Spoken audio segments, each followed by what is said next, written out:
സിദ്ധാർത്ഥിനെ ഞാൻ വിളിച്ച് പറഞ്ഞിട്ടുണ്ട്. പിന്നെ തനിക്ക് കാട്ടിൽ പോയ ഒരു ജീപ്പ് അറേഞ്ച് ചെയ്തിട്ടുണ്ട്. പരിചയമില്ലാത്തവരെ കൊണ്ട് പറ്റിയല്ല. കാട്ടി സഹായത്തിന് ഇവിടുത്തെ ആദിവാസികളിൽ അയ്യപ്പൻ എന്ന് പറഞ്ഞ ഒരാളെ സെറ്റ് ചെയ്തിരുന്നു. ഇപ്പം പനി പിടിച്ച് കിടപ്പാ കക്ഷി. 2 ദിവസത്തിനുള്ളിൽ അവൻ കൂടെ വരും. എന്നിട്ട് കയറിയ പോലെ കാട്.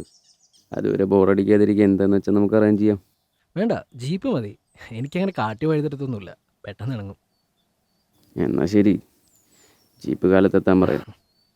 ഞാൻ കാണത്തില്ല, ഒന്ന് എസ്റ്റേറ്റ് വരെ പോകണം. ഉം. പിന്നെ ഇവിടെ എന്നല്ല, കാട്ടിലും തനിക്ക് എന്നെ വേണേലും ചെയ്യാം. ആരും ചോദിക്കത്തില്ല. എനിക്ക് മനസ്സിലായില്ല. എന്ന് വെച്ചാൽ എന്തും ഇഷ്ടപ്പെട്ട വില പറയാം, കട്ടു തിന്നാം, പിടിച്ചു പറിക്കാം, വേണേ വേട്ടയാടാം. അങ്ങനെ എനിത്തിങ് എനിവേർ ഫീൽ ഫ്രീ. ഇതെൻ്റെ അപ്പൻ്റെ കാടാ.